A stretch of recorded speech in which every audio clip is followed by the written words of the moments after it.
May 5th marks the 10th anniversary of the founding of Azov, a unit that immediately after its formation became almost the main target of Russian propaganda. The liberation of Mariupol from pro-Russian separatists in 2014, the battles in Ilovaisk and Mariinka, the Pavlopil-Shirokino offensive, 8 months of defense of the Svitlodarsk Bulge in 2019, the battle for Mariupol and Azovstal in 2022, and the battles near Kremlin from August 2023 to the present day. In 10 years, Azov has gone from a small group of volunteers with no combat experience to a special forces brigade, a professional unit that the invaders fear. Today we will analyze in detail and refute the main accusations of the Kremlin propagandists against one of the most combat-ready and well-known units of the Ukrainian Defense Forces.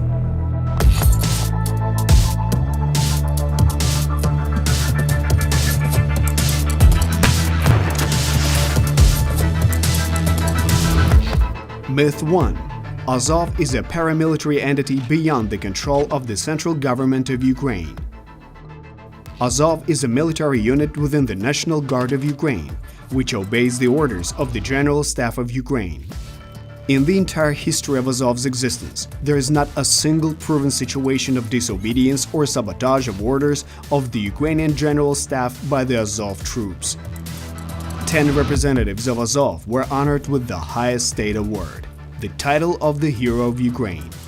The Gold Star Order, which is awarded to those who receive this title, is personally awarded by the President of Ukraine, Volodymyr Zelensky. In 2023, during his diplomatic visit to Turkey, Ukrainian President Volodymyr Zelensky solely held talks with Recep Tayyip Erdogan on the return of Azov commanders from Turkey to Ukraine. President of Ukraine Volodymyr Zelensky awarded the 12th Special Forces Brigade Azov with the honorary award for courage and bravery on the 10th anniversary of the National Guard of Ukraine, March 26, 2024. The President handed the ribbon to the commander of the Azov Brigade, Colonel Denis Redis Prokopenko. Myth 2. Azov Brigade fighters have anti-Semitic views. From the very beginning of Azov's existence, ethnic Jews have served in its ranks. One of the most famous Azov fighters of Jewish origin is Ruslan Serbov, with the call sign David, which directly refers to the figure of the biblical king of Judea and Israel. David also has a brother, Arthur Ara Serbov, who also serves in Azov. In November 2023, he was seriously wounded. In 2022, during the siege of Azovstal planned by Russian troops, Chief Rabbi of Ukraine, Moshe Reuven Osman, appealed to the Israeli Knesset to evacuate the Azov fighters to Israel or to a third state. He has also personally met with Azov fighters on several occasions, thanking them for their service in Ukraine. In December 2022, Azov Brigade officer Ilya Gandalf-Samoilenko visited Israel.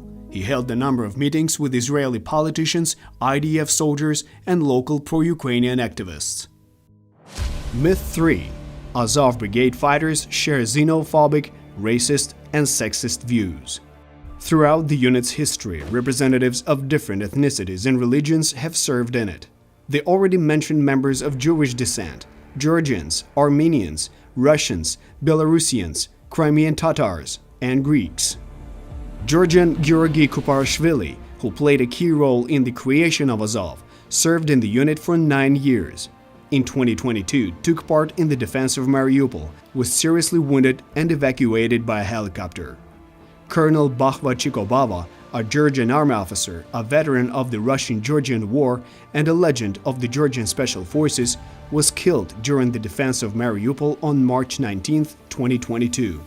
He was shot at close range with small arms when he came to help fighters of a neighboring unit escape from an operational encirclement. Azov combat medic Asan Hassan Esenagiev is a Crimean Tatar who practices Islam and is known for his address to Turkish President Recep Erdogan from the Azovstal plant during its siege by Russian troops. Women also serve in the Azov Brigade. Svetlana Vorova has been serving in Azov since 2020. Her son, an Azov fighter, died in combat in 2015. Svetlana decided that she should continue the mission of her eldest son. She took part in the defense of Mariupol and was held in Russian captivity for 11 months. Also, quite a lot of women serve in Azov Medical Corps, in Azov's press service, and in the brigade's recruiting service. During the siege of Mariupol in 2022, 18 women serving in the Azov were killed in combat.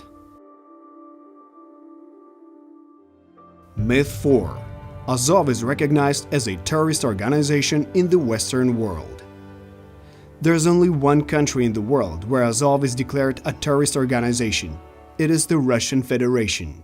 Delegations comprising Azov representatives have made 2 business visits to the US in 2022 and 2023. Azov members Georgy Kuparashvili, Vladislav Zhayvoronok, and Arseny Fedosyuk met with representatives of Congress and Senate of both parties, major international human rights organizations, think tanks, US military veterans, and journalists.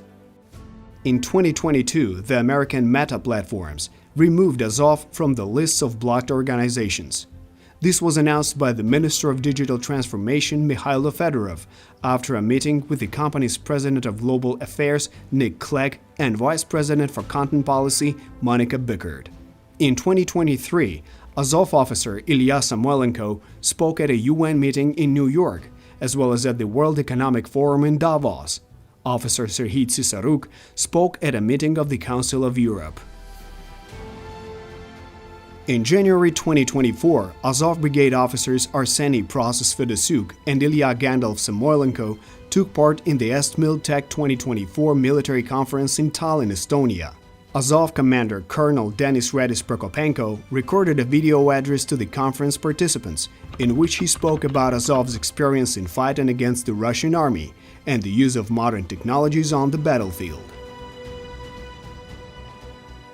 Michael McFall, a professor at Stanford University and former U.S. ambassador to Russia, participated in a meeting of Azov soldiers, defenders of Mariupol, with university students in October 2022. In addition, the Azov representative spoke at Stanford University with the renowned American philosopher Francis Fukuyama. Fukuyama subsequently has publicly supported Azov in his tweets. Myth 5. The symbol of the Azov Brigade has neo-Nazi implications. The symbol of Azov has always had a single meaning: national idea. These 2 words abbreviate the combination of letters N and I, depicted on the emblem of the unit. The national idea for the Azov fighters implies a militant devotion to the Ukrainian people and willingness to sacrifice their own health and even their lives for the well-being and safety of Ukrainians. Nation in this context is not interpreted in some biological sense, which is confirmed by the presence of representatives of different ethnic groups in the ranks of the unit. Azov's nationalism was structured around the value of a civil nation and its political freedoms, democracy, pluralism, and tolerance.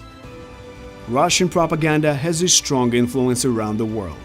With large financial capital, Moscow spreads pro-Russian narratives through fake news, bribing journalists and opinion leaders, its own English-language media, bots and fake public profiles on social media, and many other hybrid forms of propaganda.